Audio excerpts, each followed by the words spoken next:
Bismillahirrahmanirrahim. Assalamualaikum warahmatullahi wabarakatuh. Alhamdulillah. Alhamdulillah nahmaduhu wa nasta'inuhu wa nastaghfiruh. Wa na'udzu billahi min syururi anfusina wa min sayyiati a'malina. Man yahdihillahu fala mudilla lahu wa man yudlil fala hadiya lahu. Asyhadu an la ilaha illallah wahdahu la syarika lahu.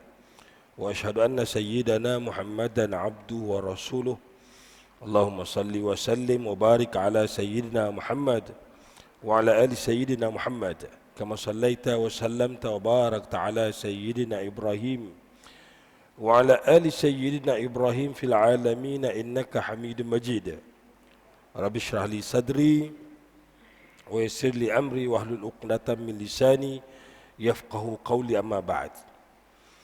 Yang dimuliakan Al-Fadil Tuan-Tuan Imam yang berusaha pengusi dan ahli-ahli jawatankuasa masjid, barisan para pegawai masjid, para ustaz, ustazah, pimpinan masyarakat, yang ada datuk-datuk, datin-datin, tuan-tuan haji, puan hajah, para jamaah muslimin muslimat rahmati Allah sekalian.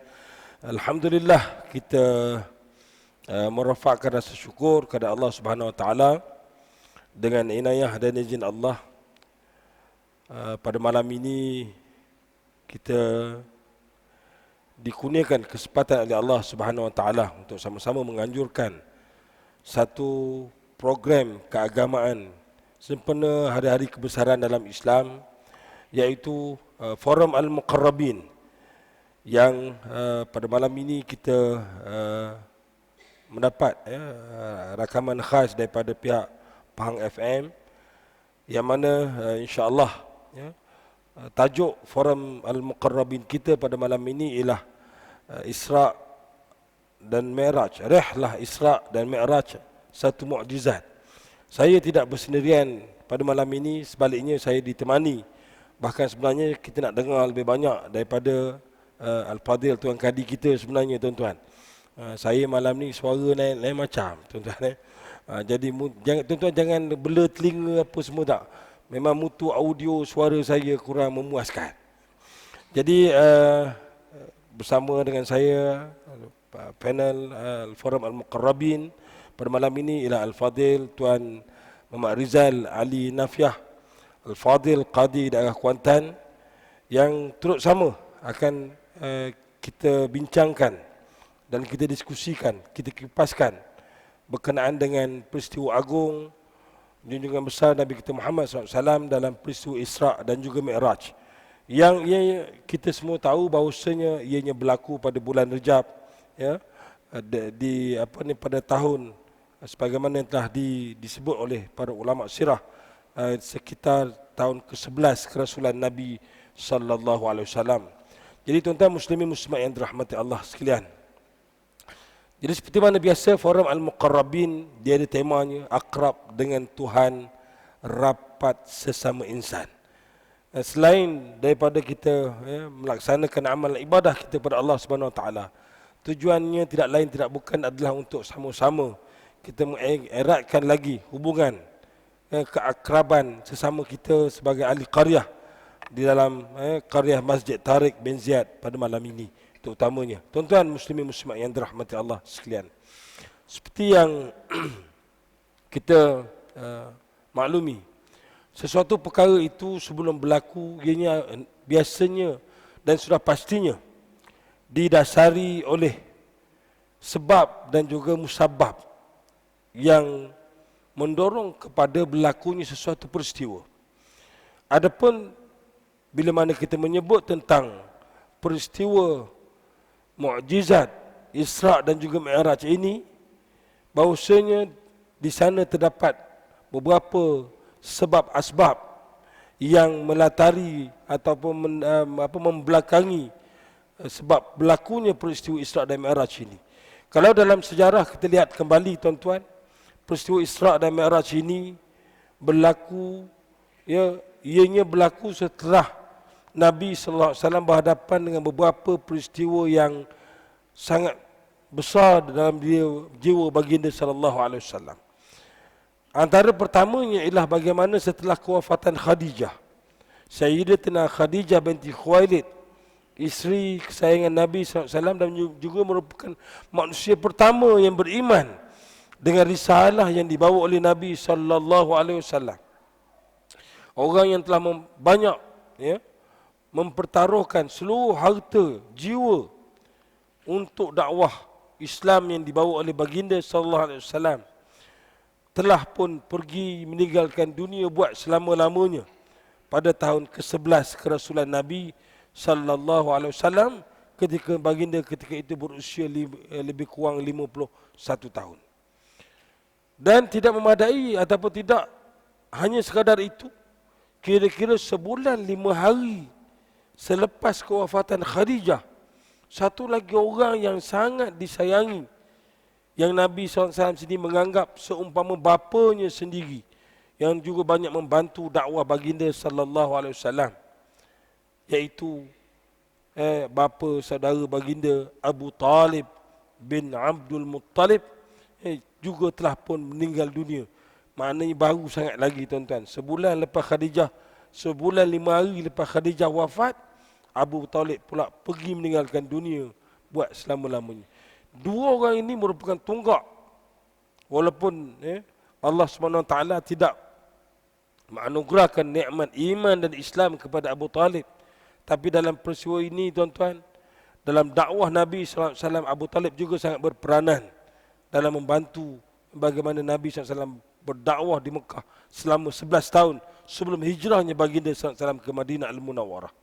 Tuan-tuan muslimin muslimat yang dirahmati Allah sekalian, apa yang paling kuat lagi ialah setelah kewafatan dua orang utama ini, Nabi SAW mendapati tidak bertambah orang memeluk agama Islam. Lepas Khadijah wafat, lepas Abu Talib wafat, orang masuk Islam di Madinah, di Makkah ketika itu tidak bertambah. Dan ini menyebabkan Nabi sangat merasa sedih. Kalau sebelum ni adalah juga masuk seorang, hari ni seorang, besok lagi begitu, atau 3 hari, 4 hari begitu. Tetapi selepas kewafatan dua tokoh ini, tak ada bertambah orang masuk Islam. Maka Nabi telah mengubah strategi dakwahnya kepada apa tuan-tuan? Kepada berdakwah ke bumi Taif yang berhampiran dengan Mekah, tidak jauh daripada itu, untuk menyebarkan lagi dakwah Islamiah. Dan apa yang berlaku tuan-tuan, dakwah Nabi ataupun planning, perancangan Nabi ketika untuk menyampaikan dakwah, mengajak manusia kepada akidah iman dan Islam ini, ditolak bulat-bulat, mentah-mentah oleh orang penduduk Taif, iaitu daripada suku kaum Bani Thaqif. Maka bertambahlah lagi kesedihan baginda SAW sekembalinya Nabi daripada bumi Taif setelah diusir sedemikian rupa. Dan sejarah mencatatkan berkocak darah dalam kasut Nabi SAW ketika mana diusir oleh penduduk Taif ketika itu tuan-tuan. Ketika mana Nabi ditemani oleh anak angkat baginda SAW, Sayyidina Zaid bin Al-Harithah. Tuan-tuan muslimin muslimat yang dirahmati Allah sekalian. Jadi dalam keadaan Nabi SAW tertanya-tanya, kepada siapa lagi dia nak bawa Islam ini? Kepada orang jauh yang tak kenal dia, atau kepada penduduk Mekah sendiri, saudara mara dia sendiri tuan-tuan, yang mengenali dia daripada kecil lagi. Jadi ketika itulah, tak berapa lama selepas daripada peristiwa itu, Nabi SAW diperjalankan oleh Allah Subhanahu Wa Taala ketika baginda dalam keadaan senantiasa bermunajat kepada Allah Subhanahu Wa Taala. Allah memperjalankan baginda SAW pada satu malam yang disebut dalam sebahagian oleh ulama sirah pada tanggal 27 Rejab, tahun ke-11 kerasulan, ketika usia baginda berusia 51 tahun ketika itu, diperjalankan daripada Masjidil Haram ke Masjidil Aqsa dalam satu perjalanan yang disebut sebagai Isra. Dan apabila kita menyebut ungkapan Isra dan Mi'raj ini, dia ada dua komponen yang perlu kita faham. Satu, Isra adalah merupakan satu bentuk perjalanan yang melibatkan waktu malam, tuan-tuan. Sebab itu kalau orang nak ubah nama anak ni, tuan-tuan, kena perhatilah. Memang nak ubah nama anak Isra ni macam sedap je bunyinya, tapi bimbang juga tuan-tuan, dia kuat berjalan malam. Jadi hati-hati tuan-tuan, nak letak nama ni, Memang ada orang letak nama anak dia Isra. Lepas tu gaduh kat ustaz. Ustaz gua negara anak saya ni. Kenal mana jalan malah. Kan. Asal duduk rumah dia faham lagi. Masuk kereta pusing, senyap terus. Rupanya tanya nama apa? Isra. Tak ada benda lah tuan-tuan. Dia ada kaitan. Maka Nabi SAW diperjalankan pada waktu malam. Dan maknanya peristiwa ini berlaku pada malam hari. Dan satu lagi ialah Mi'raj. Mi'raj ini ialah antara ramai disebut oleh para mufassirin, tuan-tuan, antara disebut Ibn Athir menyebut dia berbentuk seperti Mi'raj ini berbentuk seperti tangga, tuan-tuan. Mana daripada tempat rendah tempat tinggi begitu dan sebagainya. Jadi tuan-tuan muslimat yang dirahmati Allah sekalian, kita nak kembali kepada apa yang tercetus daripada peristiwa Isra dan Mi'raj ini, yang akhirnya tuan-tuan membawa kepada satu penjelasan yang Allah SWT sendiri menggambarkan bagaimana dalam satu surah yang diturunkan sehingga dinamakan sebagai surah Al-Isra, walaupun sebahagian menamakan surah ini sebagai surah Israel, iaitu bila mana Allah SWT dalam ayat yang pertama dalam surah Al-Isra berfirman, a'udzubillahi minasyaitanirrajim, bismillahirrahmanirrahim, subhanalladzi asra bi'abdihi laylan minal masjidil haram ilal masjidil aqsa alladzi barakna hawlahu linuriyahu min ayatina. Tuan-tuan muslimat yang dirahmati Allah sekalian, ayat ini Allah SWT mulakan dengan perkataan subhana, maha suci. Subhanalladzi, maha suci, Tuhan yang memperjalankan. Jadi tuan-tuan, saya nak kongsi sedikit sebelum kita pergi lebih jauh atau kita mendengar penjelasan daripada ahli panel yang kedua berkenaan dengan tajuk forum Al-Muqarrabin kita pada malam ini. Bila mana perkataan subhana diguna pakai oleh Allah Subhanahu wa taala, terutamanya dalam Al-Quran, dia merupakan satu ungkapan pujian. Tapi dalam pada masa yang sama, pujian ini digunakan untuk memuji Allah dan menafikan sekiranya ada terdapat di sana penafian ataupun celaan. Kerana kita tahu tuan-tuan, peristiwa Isra Mi'raj yang berlaku kepada Nabi SAW ini, setelah sekembalinya Nabi ini dihina oleh orang Mekah, terutama kepada musuh-musuh Islam. Bahkan dia juga merupakan satu ujian keimanan yang sangat besar pada penduduk Mekah bagi mereka yang telah beriman. Bayangkan tuan-tuan, nak percaya satu peristiwa, satu kisah yang berlaku di mana ianya melibatkan jarak yang begitu jauh daripada Masjidil Haram ke Masjidil Aqsa, lebih kurang 1,500 km perjalanan pada zaman ini tuan-tuan. Dan ianya berlaku hanya pada satu malam sahaja. Sedang di zaman itu tuan-tuan, kalau menaiki kuda yang paling laju sekalipun, ia memakan masa lebih kurang sebulan perjalanan pergi, sebulan perjalanan balik. Makanya Nabi SAW diperlekehkan. Ada di kalangan mereka yang beriman dan mula goyah imannya. Kenapa telah diperlekehkan oleh musyrikin Mekah pada ketika itu? Maka Allah Subhanahu Wa Taala datangkan ayat Subhanalladzi asra.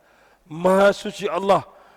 Mana arti kata yang lain, maha suci Allah daripada tuduhan-tuduhan, celaan-celaan yang dilemparkan, yang mana Allah sendiri memperjalankan hambanya, iaitu Muhammad sallallahu alaihi wasallam, daripada Masjidil Haram ke Masjidil Aqsa.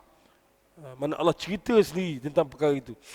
Tuan-tuan, perkataan subhanallah atau subhana dan juga masya Allah, dua-dua ni ada pujian.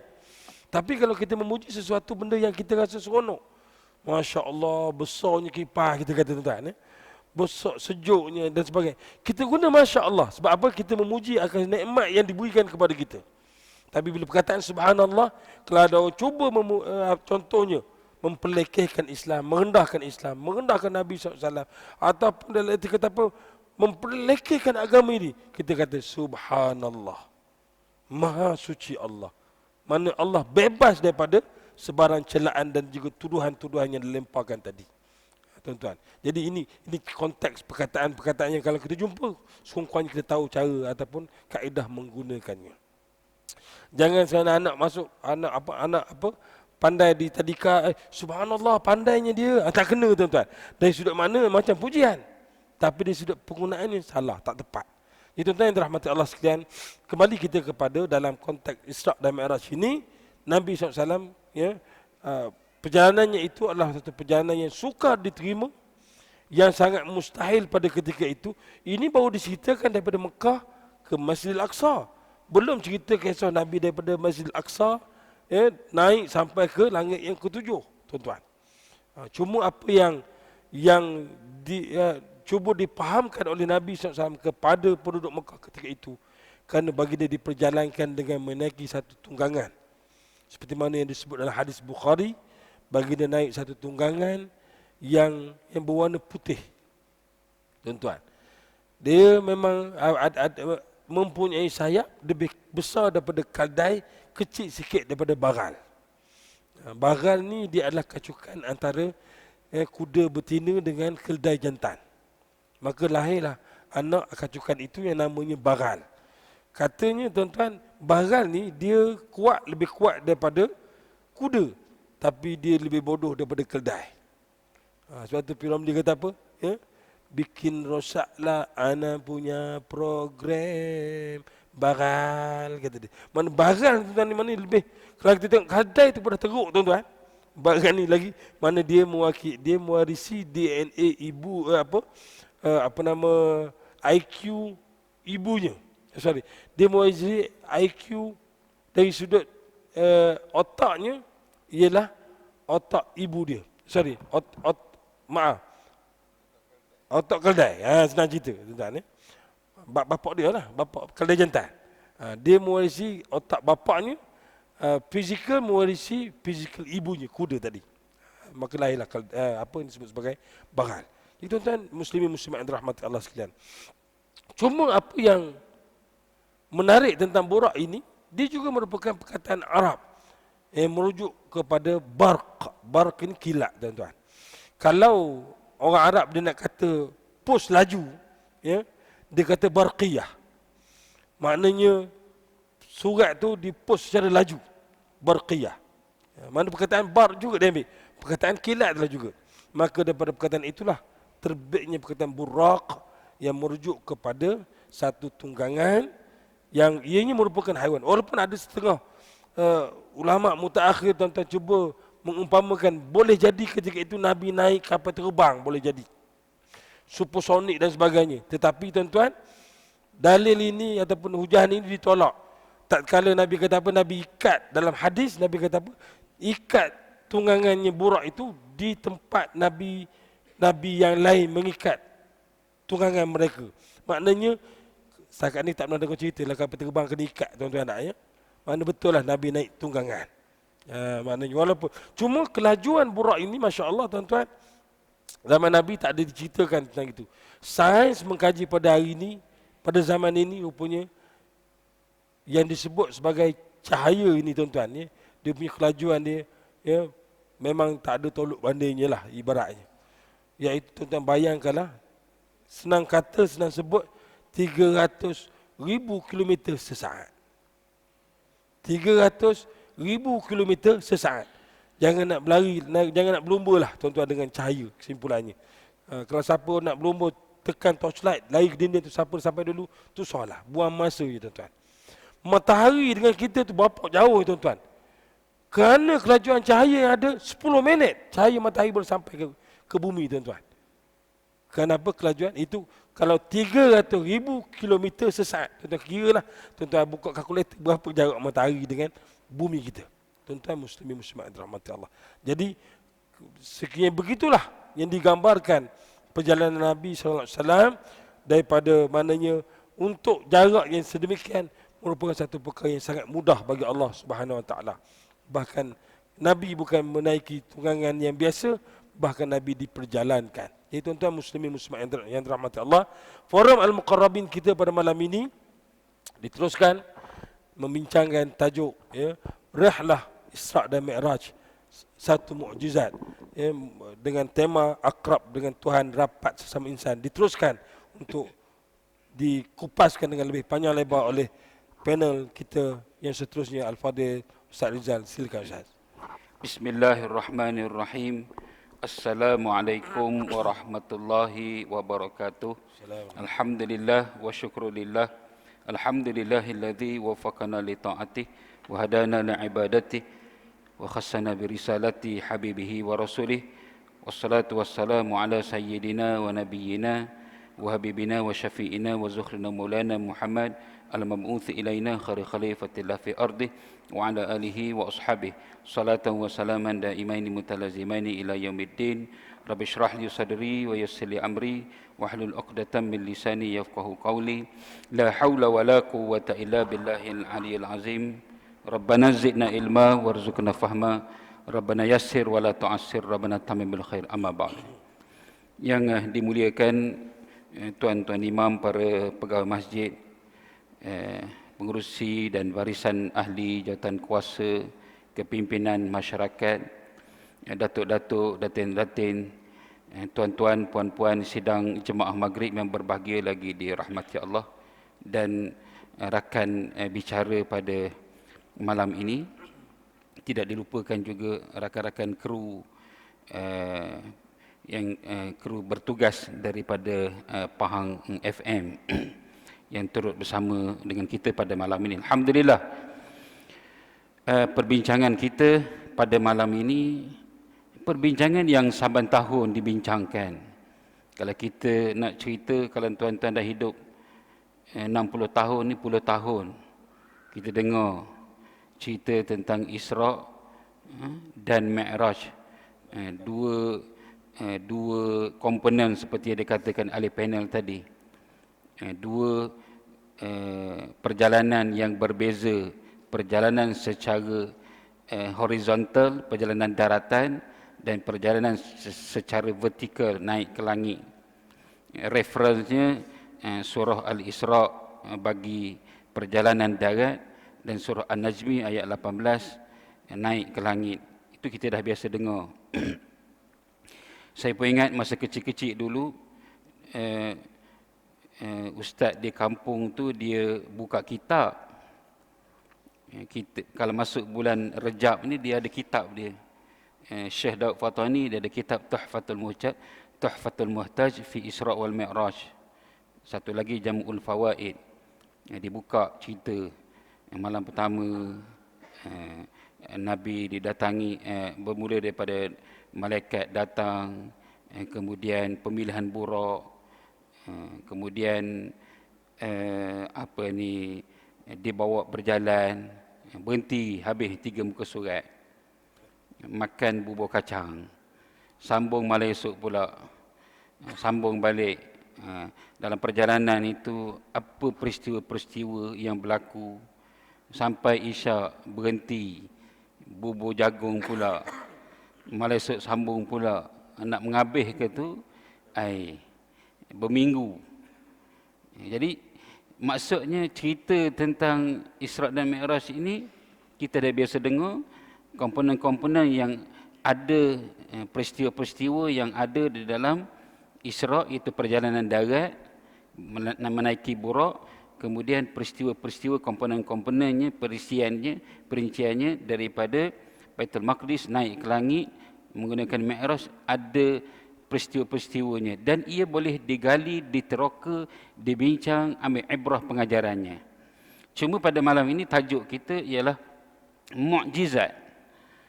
Satu perkataan yang dibahaskan di dalam pengajian ilmu usuluddin. Dalam bahasa Arabnya mukjizat, dalam bahasa kampung orang sini dia panggil miracle, ya. Benda yang khariqul adah, sesuatu yang mencari adat kan dalam bahasa kita. Sesuatu yang berlaku, sesuatu yang di luar daripada kebiasaan, luar biasa. Dan sesuatu yang luar biasa ini, perkataan mukjizat atau khariqul adah ni, kalikonnya dia ada 8 jenis. Sesuatu yang khariqul adah, yang mencari adat, yang di luar daripada kebiasaan, yang melanggar hukum asbab. Yang melanggar hukum asbab. Kita ada 3 hukum kalau dalam perbahasan ilmu usuluddin. Itu dia bahas dalam kitab Aqidatun Najin. Syarah kepada matan Umm Barahin. Ada hukum asbab, hukum akal, hukum syarak. Jadi mukjizat ini dia melanggar hukum asbab. Macam tadi diberi contoh. Adatnya melanggar hukum adat, adatnya tak akan berlaku, mustahil pada adat pada ketika itu daripada Mekah ke Palestin Baitul Maqdis dalam satu malam. Kerana perjalanannya memakan masa sebulan pergi, sebulan balik. Jadi dari sudut kebiasaan, adat, dia tak akan berlaku. Maka tidak hairan dan tidak pelik kalau orang Arab jahiliah yang duduk dalam suasana kebaduian dia itu tidak menerima. Dan walaupun hukum adat ini mustahil, tetapi dia tidak mustahil pada hukum akal. Sebenarnya dia hukum adat, hukum akal. Contoh, makan kambing dalam dulang. Katanya melayani kambing ya. Makan kambing dalam dulang. Kalau makan adatnya kalau kambing sedulang ni, kalau orang Melayu berapa orang? Satu dulang, 4 orang. Banyak sangat. 6 orang. Adatnya. Jadi mustahil pada adatnya habis orang. Mustahil pada adat. Tapi tidak mustahil pada akal. Maknanya akal boleh terima ada orang yang boleh bala setalam tu. Maknanya perut dia seorang, perut sama dengan 6 orang lain. Adatnya mustahil tapi harus pada akal. Sama juga dengan peristiwa Isra' dan Mi'raj. Allah Ta'ala sediakan satu kenderaan. Namanya Buraq. Tadi dah disyarahkan. Dia dah beri dah mukadimah, mudah sikit kerja sayanya. Buraq tadi sebut kelajuan cahaya clear. Jadi artinya dari segi akal, adat tak boleh terima. Dari segi akal, dia boleh diterima. Kerana ini kenderaan. Dan kenderaannya dijadikan daripada cahaya. Kenderaan itu, maknanya dia punya manufacture dia daripada cahaya. Dan kelajuan cahaya, saintis. Kalau kita sebut dari sudut akal ini, logik rasionalnya, saintis lah. Scientifically-nya boleh diterima. Kerana Allah sediakan kenderaan, bukan Nabi berjalan sendiri. Allah sebut diperjalankan. Walaupun Allah Maha berkuasa untuk sekelip mata kan Nabi muncul terus di Baitul Maqdis. Sebagaimana Allah rakamkan kisah bagaimana Nabi Sulaiman menawarkan kepada sesiapa yang boleh memindahkan istana Balqis di Yaman terus ke hadapan istana Raja Sulaiman. Maka ditawar, Ifrit kata, sebelum kau bangun daripada singgah sana, tapi ada seorang lelaki yang sebelum engkau tarfatul basar, sebelum engkau berkelip mata, istana Balqis telah ada di hadapan. Allah Maha berkuasa. Bermaksud Maha suci Allah daripada kekurangan untuk maknanya ting. Kalau dia kena ting gitu macam kata ting, ada terus je. Maknanya celik mata, Baitul Maqdis dah. Boleh. Tetapi mengapa Allah sediakan, kita ambil ini ibrah pengajaran. Allah sediakan Buraq, sediakan kenderaan. Keywordnya kenderaan. Kita boleh terima. Hukum akalnya boleh menerima. Maksudnya kalau Abu Jahal muncul baliklah zaman ni, dia kata, lah boleh rupanya ya. Sebab Buraq zaman ni naik jet, private jet, boleh. Berapa minit je daripada 1,500 km ni, saya ingat tak sampai 2 jam pun. Tak. Ini Buraq yang disebut tadi 290 ke 300,000 km. Sains bersetuju kelajuan cahaya 300,000 km. Kalau bagi dengan 1,500 km, 0.200, 0.0000000, 10 kosong tu 190 lagi, tuan-tuan tambah sendiri. Maknanya 1 saat belah 200. rasional, hukum akal boleh menerima. Tetapi kerana tadi musyrikin melihat asbab, melihat adat, adatnya tak berlaku, maka Allah datangkan sesuatu yang disebut sebagai khawariqul adah, mencari adat.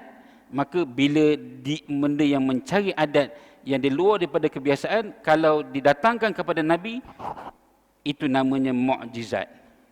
Ini salah satu daripada mukjizat yang Allah kurniakan kepada Nabi kita Muhammad sallallahu alaihi wasallam, sebagaimana dikurniakan kepada nabi-nabi sebelumnya. Seperti Nabi Musa dengan tongkatnya, Nabi Isa boleh menghidupkan orang mati, Nabi Isa pada ketika kecil boleh bercakap dan sebagainya. Setiap para nabi itu dibekalkan mukjizat sebagai penguat, pengukuh, memberikan kekuatan kebenaran bahawa mereka adalah rasul pilihan Allah Subhanahu Wa Taala. Kemudian dia ada istilah yang kedua, dia panggil irhas, iaitu yang diberikan luar biasa juga, mencari adat juga, tetapi diberikan kepada calon Nabi. Seperti kisah-kisah mukjizat yang biasa kita dengar sebelum junjungan besar Nabi kita Muhammad sallallahu alaihi wasallam dilantik menjadi rasul. Setiap kali Nabi berjalan ada awan menaungi. Itu antara contoh irhas. Nabi Isa alaihissalam sebelum dilantik menjadi rasul, dia boleh bercakap pada waktu kecil, itu irhas. Sesuatu yang mencari adat tetapi berlaku kepada calon Nabi. Kemudian ada yang ketiga, dia panggil karamah. Pun luar biasa juga, boleh berlaku kepada orang biasa yang bukan pada Nabi. Tetapi makam mereka itu makam satu level, dia panggil khawas, makam special, makam orang yang khusus. Tetapi tetap dengan pemberian Allah, bukan dia boleh tunjuk-tunjuk, pamer, show pada orang. Dan orang yang rapat dengan Allah Ta'ala, mereka sangat bimbang kerana Allah tunjukkan karamah itu, kerana bimbang tak dapat nak jaga hati. Karamah diberikan kepada orang yang muqarrabin, yang rapat dengan Allah, tahap wali. Itu karamah, orang Melayu panggil wali keramat.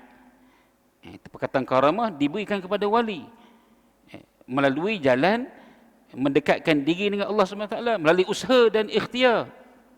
Nabi, mukjizat tidak melalui usaha dan ikhtiar, pemberian Allah Ta'ala. Kurniaan Allah Ta'ala bekal kepada Nabi. Karamah juga pemberian, tetapi melalui jalan usaha, jalan takwa, merapatkan diri dengan Allah Subhanahu Wa Ta'ala. Tidak ada permintaan pun, tapi Allah beri. Yang keempat, ini khawariqul adah yang benar. Yang keempat, dipanggil ma'unah. Pernah dengar nama ma'unah tu kan? Itu pertolongan. Ni ma'unah ni orang macam kita. Accident, kalau tengok kereta tu remuk redam, total loss. Loss betul-betul loss, total betul. Tengok mana tuan dia? Oh, nayu tuan duduk dalam. Molek ada. Tengah hisap rokok tepi itu. Aman molek ada. Keluar molek je daripada celah-celah tu.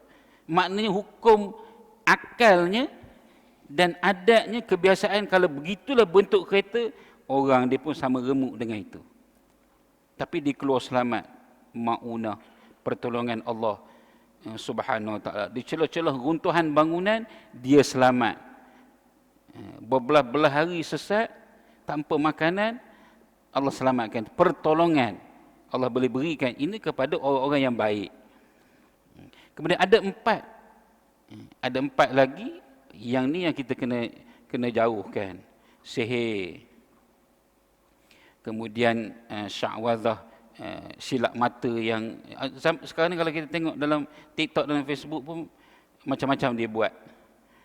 Yang ada silap mata yang menggunakan sihir, bukan ada silap mata yang berdoa tu.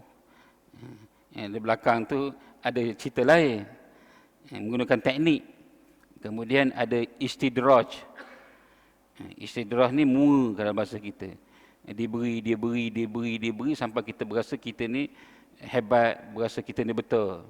Tetapi Allah nak beri mua supaya pada akhirnya dia lupa diri. Sama ada kepada orang musyrikin atau kepada orang Islam mukmin yang fasik, yang jauh dengan Allah Taala. Yang keempat, ihanah. Jadi ini perkara yang dibahaskan di dalam kitab Usuluddin, kerana soal Isra' dan Mi'raj ini adalah soal akidah seperti mana disebut tadi. Kerana di dalam sejarahnya menyebabkan ada sekelompok yang semakin beriman, sama seperti Sayyidina Abu Bakar As-Siddiq digelar sebagai As-Siddiq, dan ada kelompok yang 50-50 ini akhirnya mereka terus tak beriman. Kerana apa? Dia berpegang kepada dia pegang pada adatnya tak boleh berlaku. Kemudian cucuk pula orang musyrikin, macam mana Muhammad boleh khabar dia boleh pergi Baitul Maqdis? Orang lain berbulan, dia boleh pergi balik hari. Balik hari dalam bahasa kita ni, pergi malam sampai pula. Tapi bila dia minta describekan, gambarkan bagaimana Baitul Maqdis, Nabi boleh terang satu persatu. Dan dalam kisah pun Nabi sebut, nanti akan sampai satu gerombolan yang akan sampai. Kerana dalam perjalanan balik itu Nabi serempak melihat ada kelompok yang akan sampai. Artinya dari sudut hujah tak boleh nak berlawan. Tetapi kerana tadi otak tak boleh nak terima macam mana apa ni perkara yang luar biasa ini, kerana mereka menimbang tadi dari sudut hukum adat, tidak menimbang kalau kita sebut tadi dari sudut hukum akal logiknya. Apatah lagi kalau kita pergi kepada hukum yang ketiga, hukum syarak.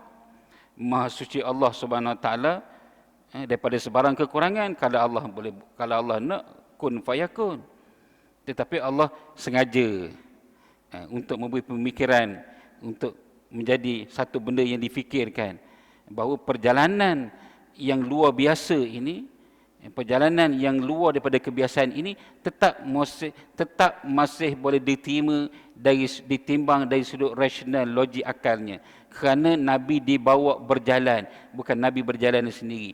Allah takdirkan ada kenderaannya, dan kenderaannya itu dijadikan daripada cahaya. Scientifically-nya kelajuan cahaya itu cukup, bukan 1 saat lagi, 1 saat belah 200 lagi. Walaupun dia benda yang luar biasa, tetapi rasional logik akalnya boleh diterima. Apatah lagi kalau ditimbang dari sudut syarak. Kerana syarak mengajar kita di dalam perbahasan baik ibadat ataupun yang selain daripada ibadat, ada benda yang disebut sebagai ta'akuli. Ta'akul, orang Melayu pun panggil ta'akul. Benda yang boleh ditimbang oleh akal.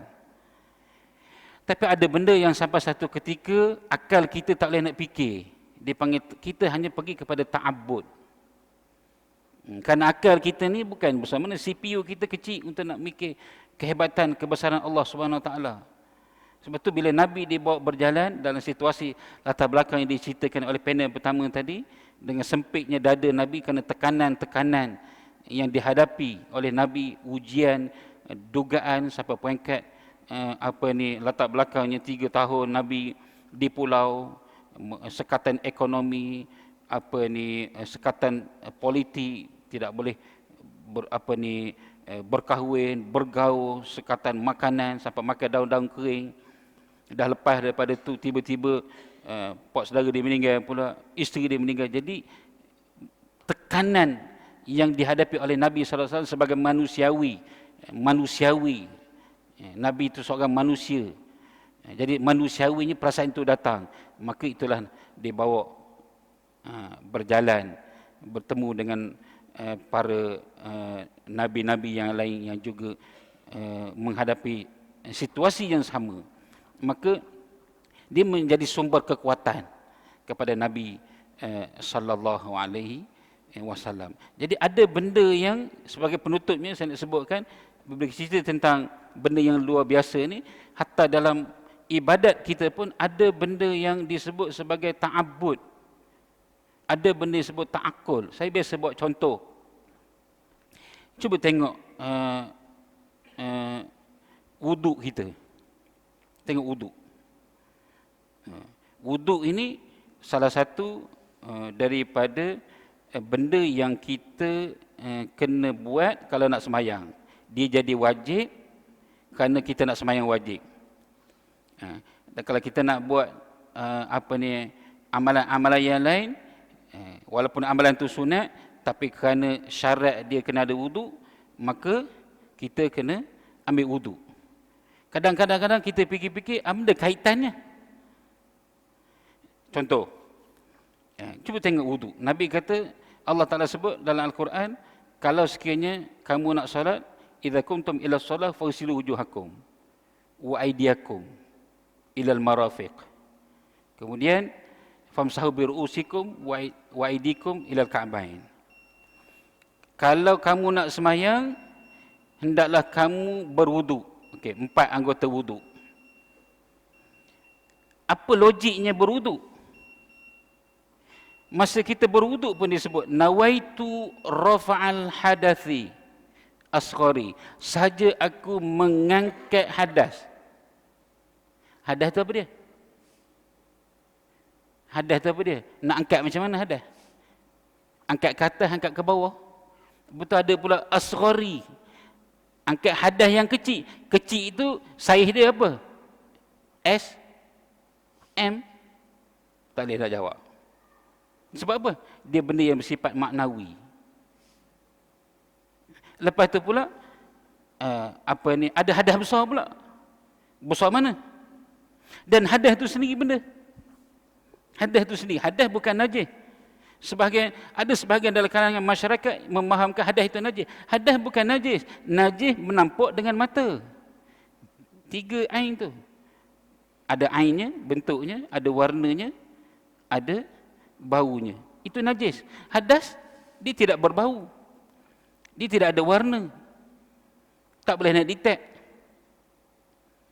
Sekarang kita tak tahu pun siapa yang berhadas. Tak berhadas. Tak ada tanda pun.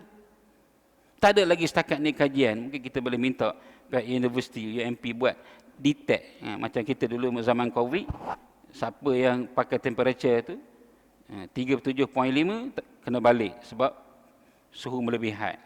Dan esok kita cipta satu alat detect. Titik hadas kecil. Titik hadas besar. Balik mandi wajib dulu. Tapi kalau tak berbunyi, orang tu tak ada berhadas. Boleh.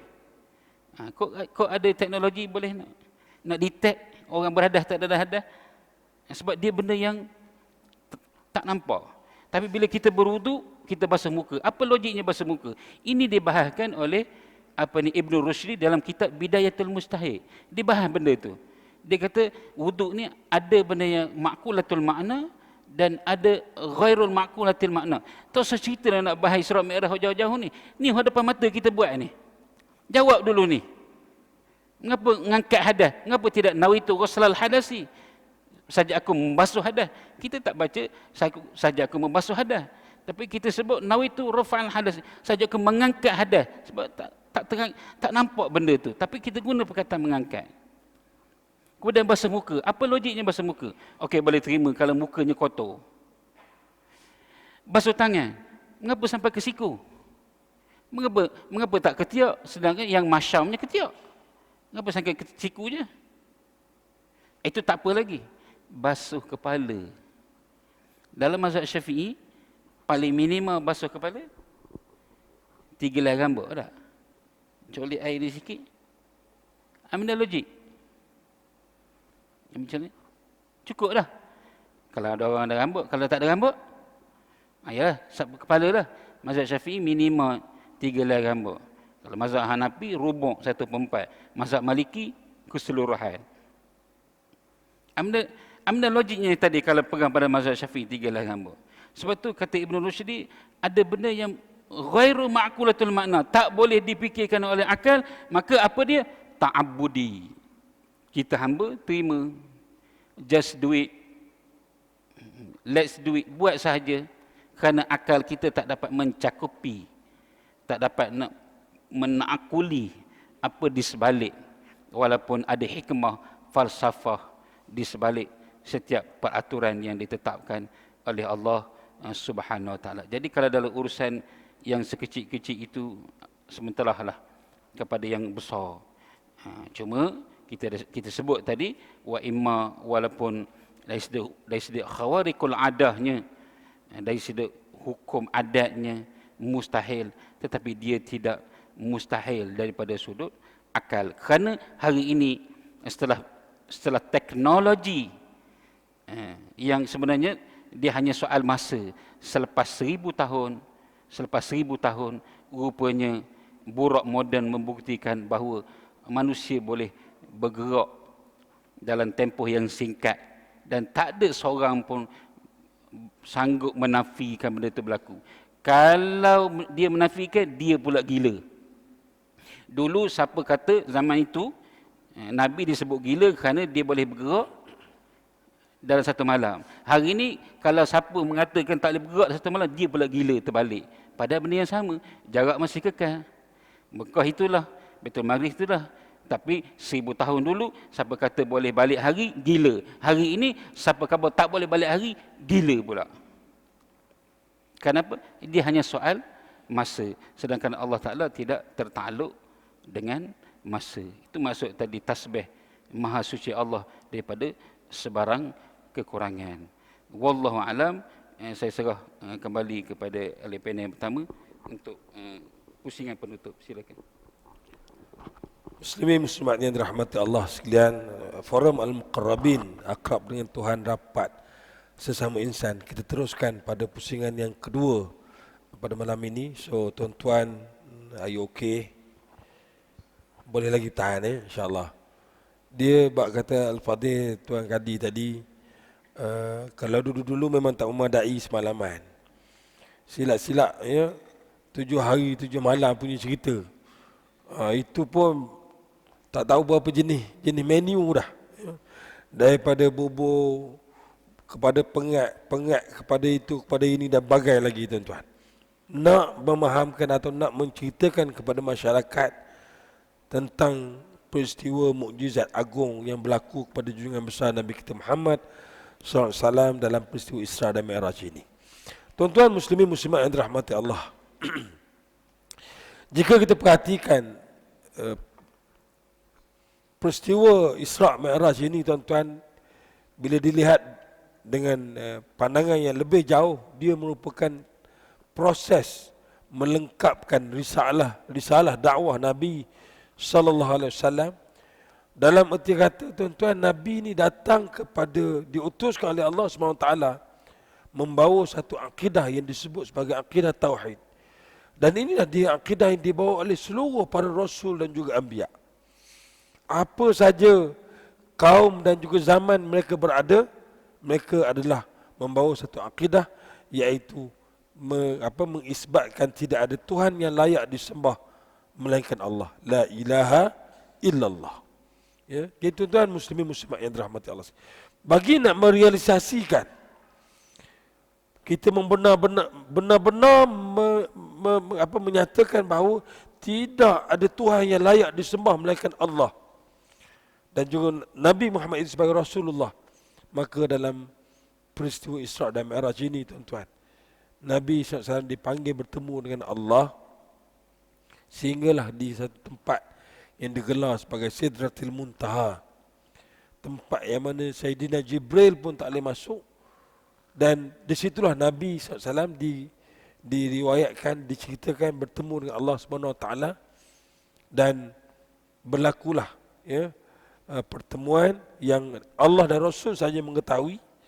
Dan tak kala Nabi SAW kembali turun dan singgah di langit yang ke-6, kita tak dapat tahu bahawasanya bahawa Nabi Musa AS, seperti mana hadis yang direkodkan oleh Imam Muslim, bertanya kepada Nabi SAW, ma farada rabbuka ala ummatika ya Muhammad, apakah ya Tuhanmu fardukan kepada umatmu wahai Muhammad. Rupanya tuan-tuan, dalam keadaan sedih, seorang hamba Allah itu munajatnya jangan putus dengan Allah Subhanahu Wa Taala. Maka Allah perjalankan, Allah perlihatkan kepada Nabi SAW dengan berbagai situasi dan peristiwa, seperti mana yang diriwayatkan berdasarkan riwayat-riwayat yang sahih lah. Tuan-tuan, dalam Isra Mi'raj ni banyak riwayat-riwayat yang tak sahih menceritakan tentang apa yang Nabi lihat. Tapi di sana terdapat riwayat-riwayat yang sahih menceritakan bagaimana apa yang Nabi lihat. Antaranya Nabi kata apa? Ittala'tu fil jannah. Aku menjenguk ke dalam syurga. Wa ra'aitu aktsaru ahliha al-fuqara. Dan aku dapati kebanyakan penghuni syurga itu adalah orang-orang fakir miskin. Maknanya ramai yang menghuni syurga adalah daripada orang yang fakir miskin. Bukan orang kaya tak ada, tapi di monopoli atau di majoriti mereka adalah pada fakir miskin. Wa tala'tu fin nar. Dan aku menjenguk ke dalam neraka. Wa ra'aitu aktsaru ahliha nisa. Dan aku dapati kebanyakan penghuni neraka terdiri daripada ramai pada wanita. Orang lelaki ada, tapi didominasi oleh kaum hawa. Ini keadaan gambar yang Nabi lihat dalam peristiwa ini, tuan-tuan. Makanya, tuan-tuan, untuk melengkapkan misi dakwah, akidah, menyembah Allah Subhanahu wa taala, maka Allah Subhanahu wa taala telah memfardukan kepada Nabi Muhammad SAW untuk dibawa balik kepada umat dia. Ialah apa dia, tuan-tuan? Kefarduan solat. Yang ini yang kadang-kadang kita sebagai umat manusia kita lupa tujuan asal. Kenapa kita dicipta oleh Allah Subhanahu wa taala? Dan apakah hubung kait solat ini, tuan-tuan, sehingga pada awalnya kita disuruh solat 50 waktu sehari semalam. Allah SWT sebut dalam Al-Quran, وَمَا خَلَقْتُ الْجِنَّ وَالْإِنسِ إِلَّا لِيَعْبُدُونَ.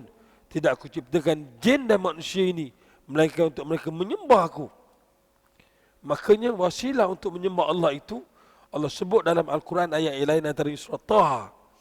Innani anallahu la ilaha illa ana fa'budni wa aqimis salata li dzikri.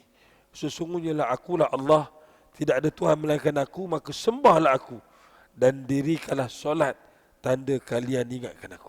Itu tentang muslimin-muslimat dirahmati Allah sekalian. Isra dan Mi'raj ini membawa kepada, tuan-tuan, bagaimana Allah SWT, kerana tujuan asal kita diciptakan muka bumi ini untuk menyembah dia, sehingga Allah memfardukan kepada kita, tuan-tuan, 50 waktu solat. Itu yang ditanya oleh Nabi Musa AS, Ma farada rabbuka ala ummatika ya Muhammad. Apa yang Tuhanmu fardukan kepada umatmu, wahai Muhammad? Nabi jawab, 50 salatan, sembahyang 50 waktu. Jadi, tuan-tuan, kita perhati kalau 50 waktu inilah yang menjadi tujuan asal, tuan-tuan, kita disuruh lakukan. Kita kira dah daripada 24 jam yang kita ada, tuan-tuan, berapa masa je yang kita boleh buat benda lain, tuan-tuan.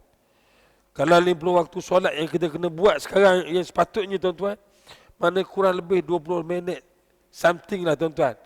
Kalau lah kita ada 25 jam lah, bukan 24 jam, 25 jam, setengah jam solat, setengah jam solat, setengah jam solat, nak menghabiskan 50 waktu. Agak-agak, tuan-tuan, lagi ramai orang tinggal solat ke lagi ramai orang bersolat, tuan-tuan? Hak 5 ni pun, tuan-tuan, Allahu Akbar. Sebab itu Nabi Musa AS dia kata apa? Dalam hadis Muslim ini, Irja' ila rabbika ya Muhammad. Baliklah semula pada Tuhanmu, wahai Muhammad. Fas'alhu takhfif, minta kurang dengan Allah. Fa inna ummataka la yutiquna dhalika. Sesungguhnya umatmu tak mampu solat yang demikian itu. Maknanya 50 waktu ni tak mampu dibuat oleh umatmu, wahai Muhammad. Maka Nabi SAW atas pengalaman Nabi Musa AS, kerana kaum Yahudi, tuan-tuan, juga mereka dituntut melakukan solat. Ya. Jadi Nabi pun kembali naik semula daripada langit ke-6, naik langit ke-7, bertemu kembali dengan Allah SWT. Ya Rab, khafif ala ummati, wahai Tuhan, ringankanlah sikit kepada umatku, kurangkanlah sikit. Maka dikurangkan 5 waktu. Turun jumpa Nabi Musa balik langit yang ke-6. Musa tanya, berapa wahai Muhammad? Nabi kata 45. Irja' ila rabbika ya Muhammad. Baliklah semula pada Tuhanmu, wahai Muhammad, dan minta kurang dengan Allah. Daripada sehingga tuan-tuan bayang 50, 45, 40, 35, 30, 25, 20, 15, 10, 5. Berapa kali, tuan-tuan, Nabi turun naik. Jumpa Nabi Musa, irja' ila rabbika ya Muhammad. Baliklah semula pada Tuhanmu, wahai Muhammad, minta kurang dengan Tuhanmu. Fa inna ummataka la yutiquna dhalika. Sesungguhnya umatmu tak mampu solat yang demikian itu. Sehingga Nabi kata apa, tuan-tuan? Lam azal arja' baina Rabbi tabaraka wa ta'ala wa Musa alaihi salam. Aku tak putus-putus berulang-alik antara Tuhanku tabaraka wa ta'ala dan juga Musa alaihi salam. Hatta qala Rabbi, sehingga Tuhanku berfirman kepadaku, ya Muhammad, wahai Muhammad, innahunna khamsu salawat. Maknanya daripada 50 tu 45, 40, 30 sampai tinggal 5 waktu. Nabi kata, Allah beritahu kepada Nabi SAW, wahai Muhammad, inilah dia solat 5 waktu. Fi kulli yaumin wa laylah, setiap siang dan juga malam. Li kulli salatin asyara, setiap satu solat dikira 10 waktu yang asal. Fatilka khamsuna salatan, maka kembalilah ia menjadi 50 waktu solat yang sepatutnya kena buat. Macam maghrib yang kita buat tadi tuan-tuan, menyamai 10 kali maghrib yang sepatutnya kita buat. Bukan 3 rakaat tuan-tuan, sepatutnya boleh jadi 30 rakaat kita kena solat tuan-tuan. Macam tuan-tuan, kalau 30, tarawih 20 pun orang dah, buat masjid buat 20 pun dia buat 8 juga tuan-tuan. Apatah lagi nak buat 170 rakaat satu hari, belum tentu tuan-tuan kita. Jadi Nabi SAW, Allah beritahu lagi, likulli salatin asyara, setiap satu solat dikira 10 waktu yang asal. Fatilka khamsuna salat, maka kembalilah ia menjadi sembahyang 50 waktu. Tuan-tuan muslimin muslimat dirahmati Allah sekalian. Maka di sana yang kita katakan tadi ialah bagaimana untuk melengkapkan dakwah kepada penyembahan Allah SWT itu, kita difardukan solat. Nabi demi umat dia, Nabi minta kurang dengan Allah daripada 50 sampai 5 tuan-tuan. Itu pun ketika bertemu dengan Nabi Musa AS. Lepas Allah dah bagi itu, Allah kira 50 juga. Nabi Musa tanya lagi kepada Nabi SAW, berapa wahai Muhammad? Nabi jawab, khamsah salat. Khamsu salawat, semayang 5 waktu. Nabi Musa kata, irja' ila rabbika ya Muhammad. Kembalilah semula pada Tuhanmu wahai Muhammad. Fas'alhu takhfif, mintalah kurang dengannya. Fa inna ummataka la yutiquna dhalika, umatmu tak mampu semayang yang demikian itu. Nabi jawab apa? Qad istahyaitu min rabbi, wahai Musa, aku dah segan dengan Tuhanku. Nabi kalau tak kena segan tuan-tuan, mungkin dapat diskaun lagi kita ni. Tapi kerana Allah dah beri 50 juga yang asal, maka kita buat pada hari ini tuan-tuan, seperti mana yang Nabi bawa balik kepada kita 5 waktu sehari semalam. Tuan-tuan muslimin muslimat yang dirahmati Allah, nak gambarkan kepada kita tuan-tuan, solat ini dia merupakan satu ibadah yang sangat unik, yang difardukan kepada umat Muhammad SAW dalam keadaan berbeza dengan kefarduan ibadat yang lain. Kalau dilihat pada puasa tuan-tuan, hanya difardukan sebulan dalam setahun. Kita tak disuruh berpuasa setiap hari. Kita dah tak lama lagi dengan Ramadan, kurang lebih sebulan, beberapa hari saja lagi tuan-tuan. Sebulan saja untuk kita dituntut berpuasa. Zakat, kita dituntut mengeluarkannya bila mana cukup haul setahun dan juga nisab kadarnya. Haji difardukan sekali seumur hidup kita kena laksanakan. Kena pada solat tuan-tuan, setiap hari kena buat, yang pada asalnya 50 waktu. Tapi Allah SWT itu maha pemurah lagi maha penyayang. Sayangnya pada kekasihnya Nabi Muhammad SAW, dikurangkan sehingga 5 waktu, dikira 10 juga. Seperti mana setiap waktu yang lain, menjadi 50 waktu yang kita buat pada hari ini tuan-tuan.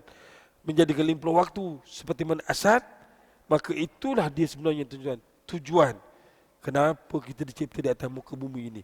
Direalisasikan melalui peristiwa agung, peristiwa Isra' dan Mi'raj ini.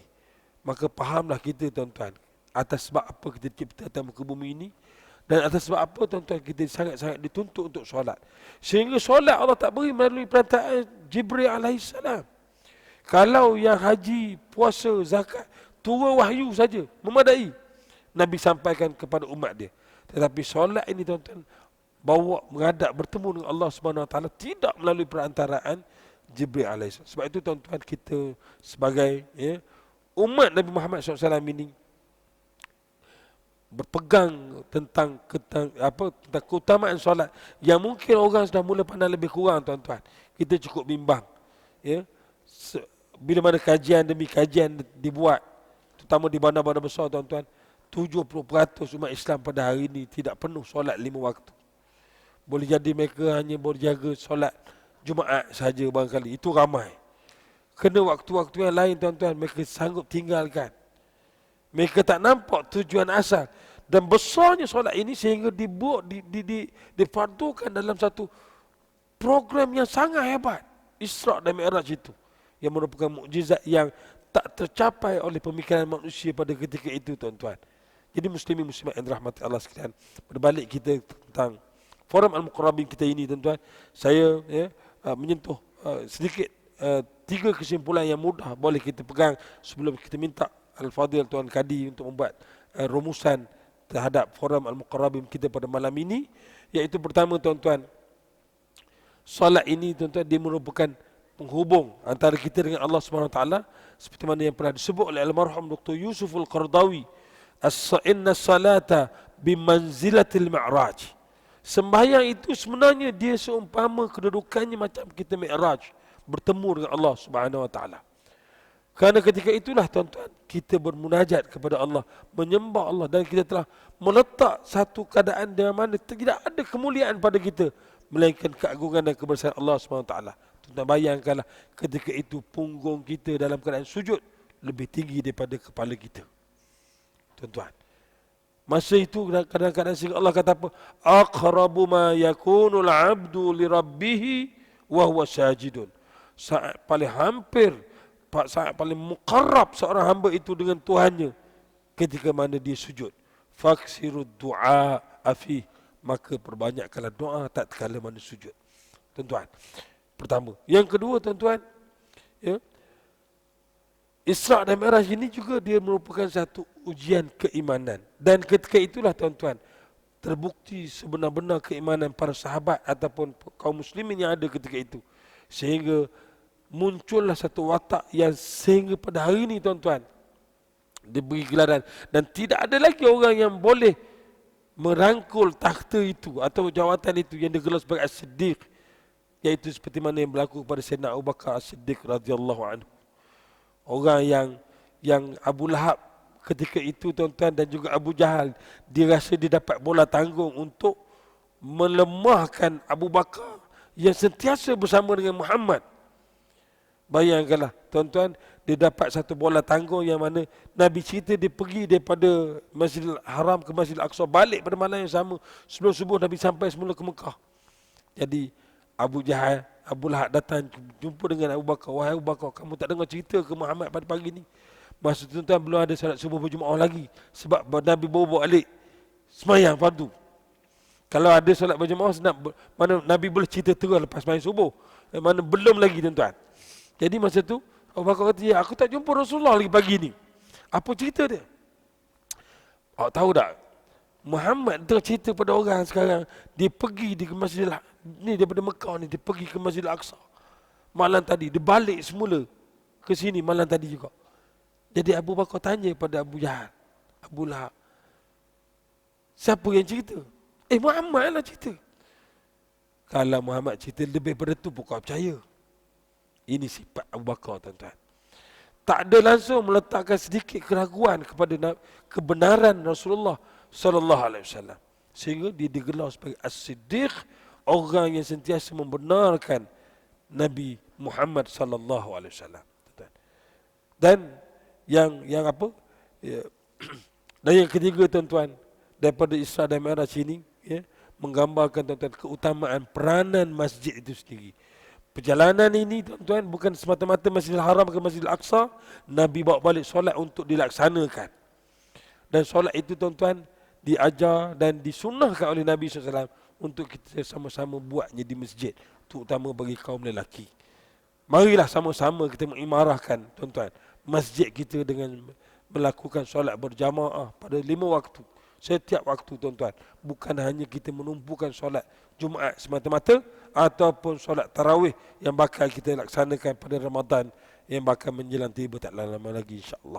Itu tuan muslimin muslimat rahmat Allah sekalian, bermakna kepada kita Isra' dan Mi'raj ini satu perjalanan yang begitu besar yang sebenarnya menyimpulkan berbagai pengajaran dan juga istimbat yang boleh kita ambil, tetapi antara kasarnya yang dapat kita simpulkan atau kita bincangkan sedikit dalam tempoh masa yang terbatas pada malam ini dalam forum Al-Muqarrabin, akrab dengan Tuhan, rapat sesama insan. Jadi saya teruskan kepada Al-Fadhil Tuan Kadi untuk merumuskan sertanya mengurai dan merumuskan perbincangan kita pada malam ini. Silakan Al-Fadhil Ustaz.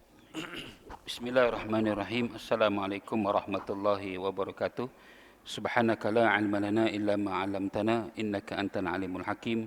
La haula wala quwwata illa billahil aliyil azim. Amma ba'd. Untuk beberapa minit yang terakhir ini, saya pun tidak berhasrat untuk memanjangkan. Hadis riwayat Imam Muslim menyebutkan pada malam Isra' Mi'raj Rasulullah menerima 3 perkara. Satu yang disebut tadi tentang solat, itu kita biasa dengar. Yang keduanya, Rasulullah sallallahu alaihi wasallam menceritakan menerima 2 ayat daripada surah Al-Baqarah.